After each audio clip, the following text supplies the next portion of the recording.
and welcome to the Bourbon Bear. And unfortunately, the Bears are now 0-4, starting this year off with a rough skid here. But as always, have a co-host with me, Brett Biondi, and we are going to discuss what we think about the future and what we saw today. So, Brett, I'll turn it over to you right away, though. Justin Fields looked good.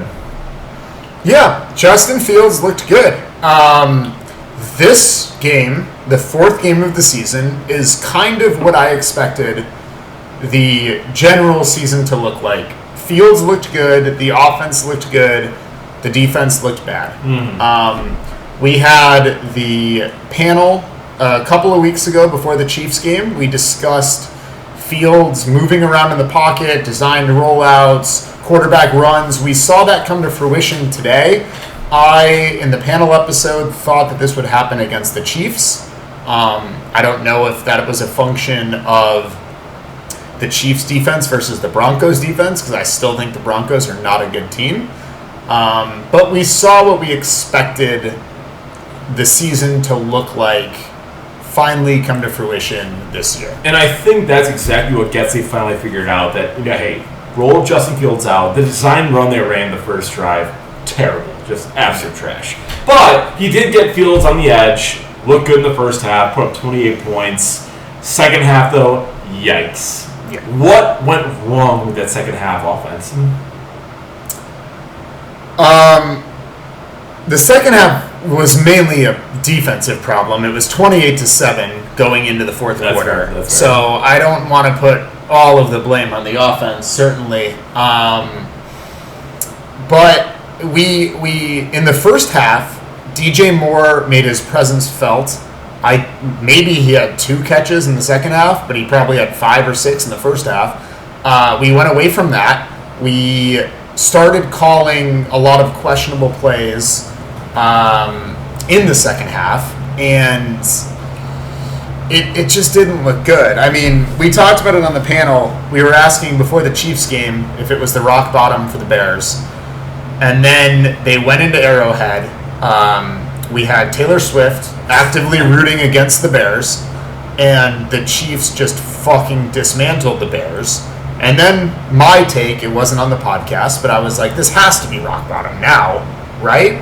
And then the second half happened, and the Bears just absolutely collapsed and fell apart. So just turning the immediate game day scenario there. So you have Khalil Herbert averaging 5 yards a carry. He looked great out there. Yep. Roschon didn't do too much today, but I still have a lot of hope for him. But the second half offense just broke. And I know you're totally right in the fact that defensive struggles are what killed the Bears today. This is Eberflus's last stand. And I'm all out on him now. Yep. This is a game that literally I've been blaming Getsy, I've been blaming Fields, I've been blaming Eberflus. No, this one all falls squarely on Eberflus. How much time does he have left in Chicago? In a competent organization, he would be fired very soon, either today or this week. However, the Bears don't do this. We saw it with Trustman. We saw it with Nagy. They're going to hold on to him to the end of the year. And I don't know why. But it's going to keep happening because this is what the Bears do. And I'm with you 100% because literally Eberflus, you bring in a defensive-minded head coach and your defense gives up that many points in the second half. Yep. And literally watching this game, hindsight, is almost better the Bears lost because literally what we're going to get if we have 2 top 5 picks, which after the Vikings beat the Carolina Panthers, there's a very big reality that's going to happen. Yeah. Ultimately, though, he's not the guy to lead this team moving forward. And that was made clear today. You are hired to be good at defense. You gave up So it was 28-7. So you 28-7 at the start of the fourth quarter. 21-point lead then. Yeah. He's not the guy to lead this team moving forward. And we're going to get a lot deeper into Justin, but he just is not what we need. No. This guy, this his principle, everything he preaches just does not work. And that turns into the defense, though, of the fact that, again, don't get me wrong, secondary is super banged up. Tremaine Edmonds looks lost out there. Yeah. That guy literally on a friggin' screen pass. The Broncos' the first touchdown of the game, he was nowhere to be found. No idea what's going on. So moving forward, there you paid all this money for two good linebackers, which I didn't hate at the time. Yeah. Allegedly, good point. But you paid money at the time, and I kind of liked it. But this infrastructure is broken. The offensive line, the defensive line. So we're gonna stick with the defense for right now, though. But without a good pressure system, this team cannot succeed. And don't get me wrong.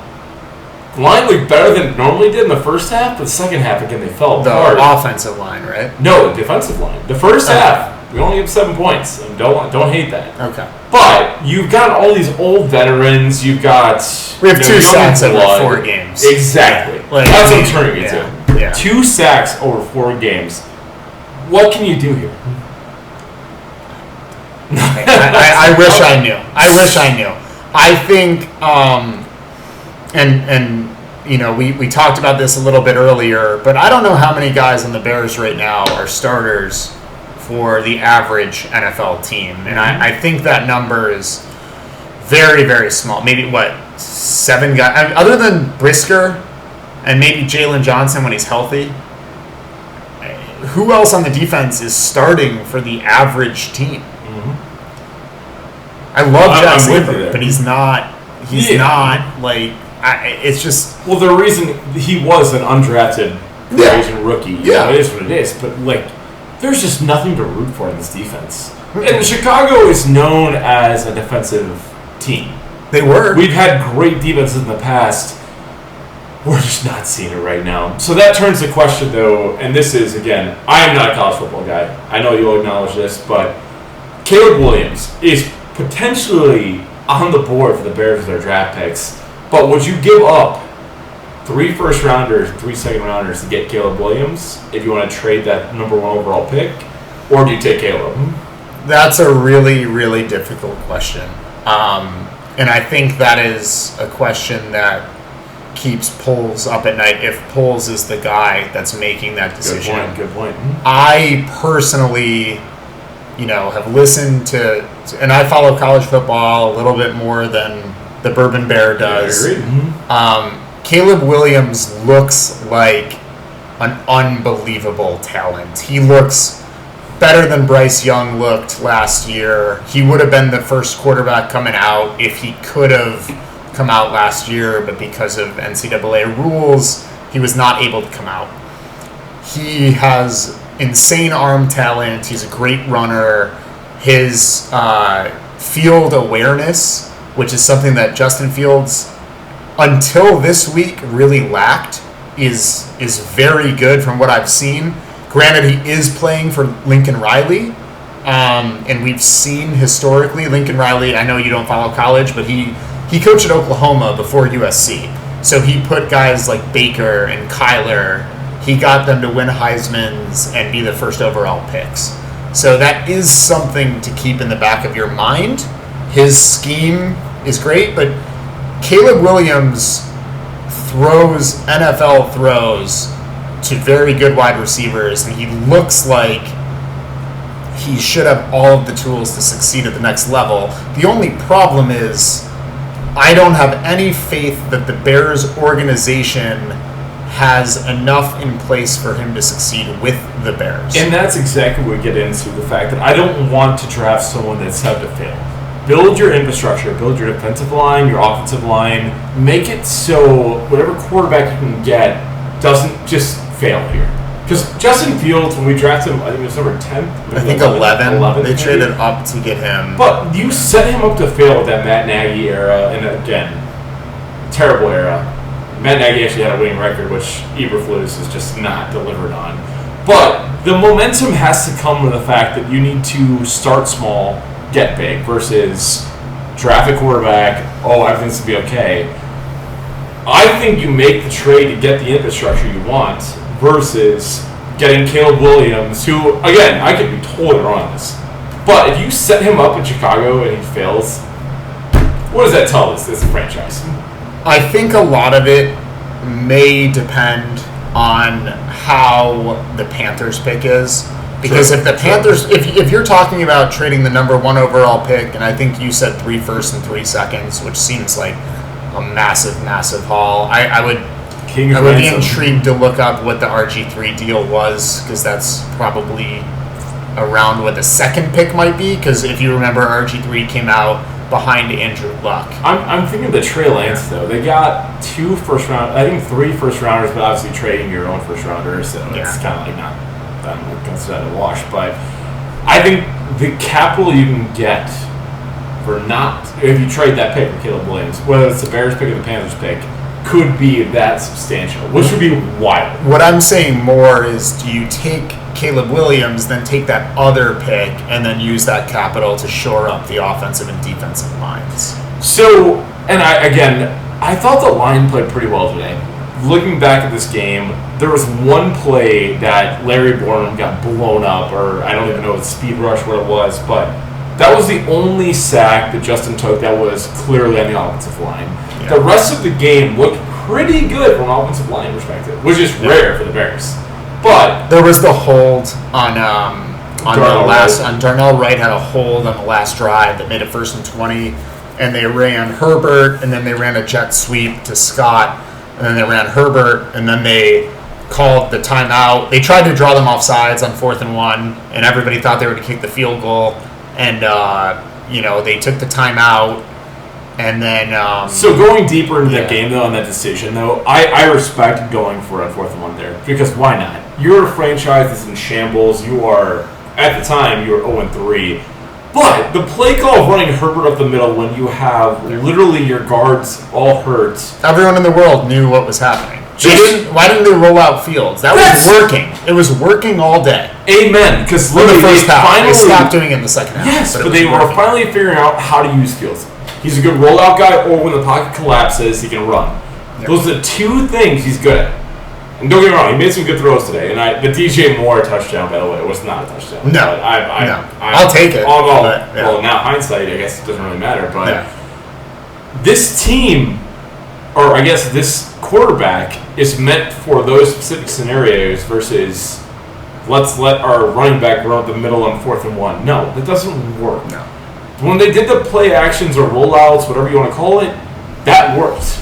Yeah. So I don't understand why. No, first off, Eberflus needs to be fired. I think he didn't make any adjustments in the second half. Yeah, I think Sean Payton and the Broncos did. I mean, you look at the first half, and I would need to look at the actual stats, but I feel like if, let's say, DJ Moore had 7 grabs for 115 yards, something like that, was 5 of it for 100 yards in the first half, and then 2 for 15 in the second half.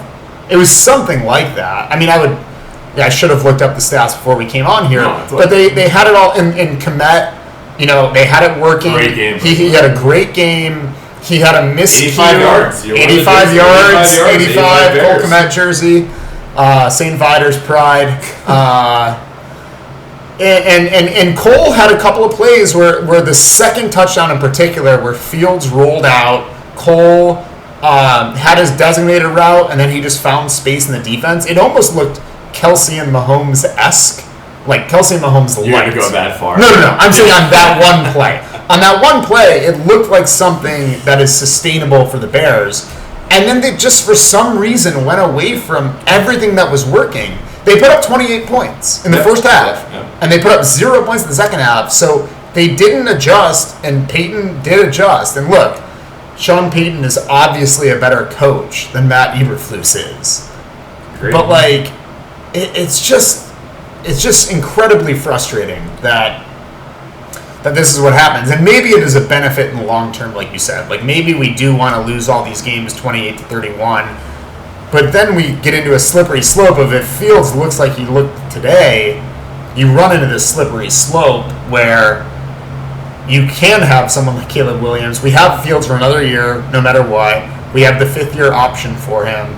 I don't know, do you trade that first pick, get all these future picks, and then take a flyer on someone like Quinn Ewers from Texas, who was very highly regarded coming out of high school? Do you shore up all the lines, let him sit for a year behind Fields, and then put him in? And that's going to be the $1 million question, though, leading into the rest of the season. Because right now you're 0-4. The Bears are not making the playoffs. Statistically, almost impossible. No, they're not even close. They're not making the playoffs. So now you look at the fact, though, that Fields had a good day today. Like, you could not blame this game on Fields. He had 300 yards. No, my This biggest... was the offensive day of, like, Bears fans, like, what we wanted to see. Yeah. But, unfortunately, we lost the game still. Yeah. And that's literally all because of the first half went so well and second half adjustments. Eberflus needs to be fired. We have a This friend... is a terrible defense through and through. Yeah, we have a friend who texted us at I think it was at halftime, and he said that this game reminds him of Trubisky versus the Bucs when Mitch threw for 6 touchdowns, and everybody was like, he's arrived, he's Mitch. And it really was just that they were playing a trash team.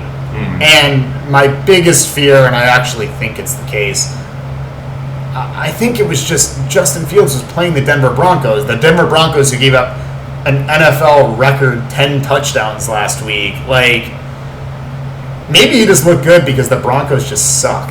And we'll see what happens. And yeah, I know the Bears are playing the Vikings twice, so they're probably going to look good against them too.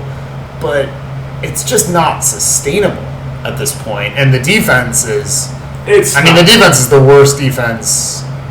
It's probably worse than last year. But that's at this the point. issue with Eberflus, though. Is you bring in a defensive-minded head coach that can't run a defense. You were up 21 points at halftime, and he still blew this game. You were at 21 points at the start of the fourth quarter.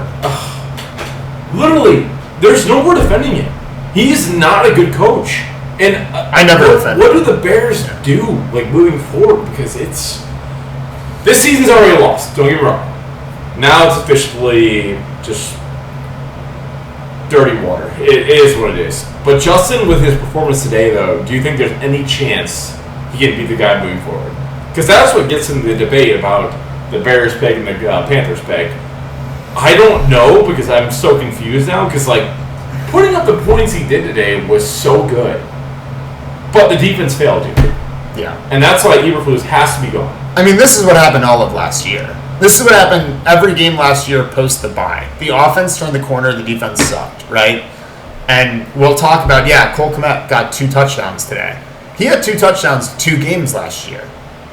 The offense that we saw today is what we thought we were going to be getting this whole season. Mm-hmm. The problem was the first 3 games of the season, they sucked. We talked about it on the panel, they didn't roll Fields out, they didn't have design quarterback runs. We thought it was going to come up against the Chiefs. It didn't really come up against the Chiefs, but it's because the Chiefs just ran all over them, so it didn't matter. I'm not convinced that, like, if you're not playing a bottom-tier defense, I need to see it happen against somebody who has a competent, good defense, and I need to see it happen consistently for me to believe that Fields is the guy. So I want him to be the guy. He seems like a great guy. He seems like he's trying his best, but, like, he hasn't convinced me that he's the guy. So to that point, though, literally Claypool being benched, they announced it literally the morning of the game. Is that why it just didn't work? Is he just that big of a diva? I know you're a Notre Dame guy. Is what it is. He's a physical freak, but him being out of the game, this is the best offensive performance we've seen since trading for Claypool. Which is insane. I have 2 thoughts on that. And the first thought is it was the Broncos. The second thought, and then the scary, scary, scary thought, is everybody's going to go, hey, look, Poles didn't draft Fields. Poles inherited this mess. We need to trust Poles to fix everything. The biggest argument against that is that Poles traded what wound up being the 32nd overall pick for Chase Claypool, who is a healthy scratch, who he would now be lucky to get a 6th-round pick for. That does not inspire confidence in me that you want Poles drafting the next future guy, which is terrifying. And I think that's actually the most horrifying part, though. I am the biggest Poles supporter coming in this year. I thought every move he made was like, okay, that's logically smart. But you look at Velus Jones. He had a jet sweep for 10 yards today. One jet sweep. You look at all of his draft picks and his offseason moves. The blame's got to be shifted to him at some point. I understand it. I mean, I think Darnell Wright, and I believe Jack on the forum mentioned the panel. You got to give that a couple of years. I understand everybody looks at what the Eagles, Jalen Carter, what Carter's doing. But that was the Bears had to take the safe pick, and drafting the offensive lineman there is the safe pick, right? So I'm not gonna blame him for that. But things like Velus Jones, things like just trading Claypool for the 32nd overall pick, and I said this at the panel, like, I want Claypool to be good. You had to bench him based on what he said. I don't think Claypool not being involved in the offense is what made the offense go. I think playing the Denver Broncos is what made the offense go. I mean, and again, you can't be out on polls. Literally, it's a second-year GM. There's no chance he gets fired. Eberflus, I think, is actually, his seat is on fire right now. This game, you're 0-4 in the NFL. You are the worst team in the NFL, in my opinion, because the Vikings won today. Yeah. It is literally, it's just an entire culture issue, and you claim you have a great culture. No, you don't. And this is literally the beginning of the end for Eberflus, in my mind. I think he's going to be the first head coach fired. But to polls, though, you can't give him none of the blame. To some of the points you just made, literally, he's not. There's nothing, I guess, I've seen that makes him a good GM. And I get the quarterback thing. I think, who brought it up, actually? I think it was Gaffney that said, you have not had a GM, head coach, and quarterback in the same they've time. been off cycle the whole time. Off cycle. That's organizational dysfunction. That's all it is. So at what point do you have to cut the cord? Because I'm all for them moving to Arlington right now, because I know Brandon Johnson trying to keep them in Chicago, but you just need a whole refresh. You need a whole refresh at this point. I know last year we thought we were tanking on purpose. When we got the number 1 overall pick, it's got to be blown up. Everyone has to go. My thing with this, though, that pisses me off so much, and everybody can use that as an excuse for Ryan Poles, right? Like, I understand that. However, look at the Texans. The Texans drafted C.J. Stroud. He's throwing the ball to Nico Collins. He's throwing the ball to that rookie Dell. They've won. Have they won 2 games now?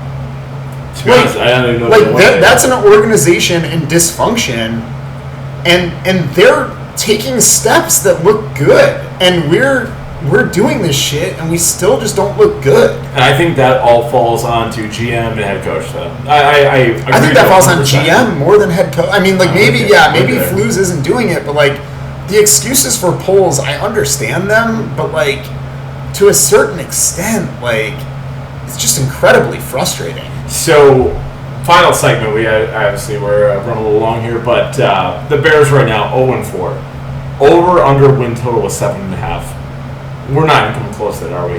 God, no. No. I bet you the live over-under is 3.5. I believe it. And I think I might hit the under. So they play the Vikings twice. That turns the corner there to the fact that we won 3 games last year. Yeah. This Bears team, everyone thought would be so much better than last year. We might not reach that total, which is terrifying. How did it get this bad? Is it just the draft? Was it just you claim there's young talent, or is Eberflus just who gets the big blame? I guess because at this point, I think Eberflus he tried to have Fields standing in the pocket the first 2 games at least, and we talked about this, but and I get it. I understand from the coaching perspective that running Fields all the time is not a sustainable way to success. I understand that, but you need to play to his strengths at a certain point. And when they did the rollouts today, rollouts worked. It worked. Where was this thing? Oh my god! But the problem you're sitting in now is and we've discussed this ad nauseum. But the problem now is if they start putting up points like this because of the way you call plays, and the defense loses them games, none of that tells me that Fields is still the guy. So then you come back into this whole issue of and I don't know, and you're talking about Caleb Williams, it just terrifies me. Do you remember David Carr, Derek's older brother? He just got fucking shell shocked because he got smoked. He on the Houston Texans? He was the Houston Texans, yeah.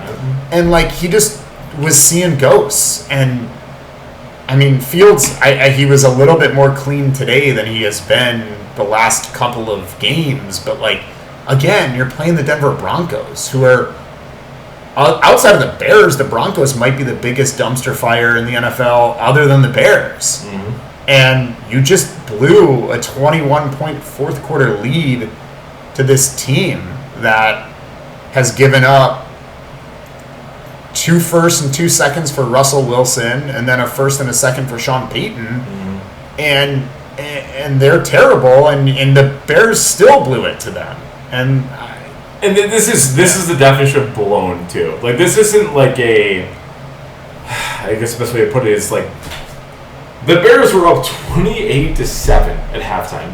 The NFL, you don't let that lead slip away. Start of the fourth quarter. And I will still stand by. I'm all for going for it. The field goal thing. Is what it is. But there's just no hope right now.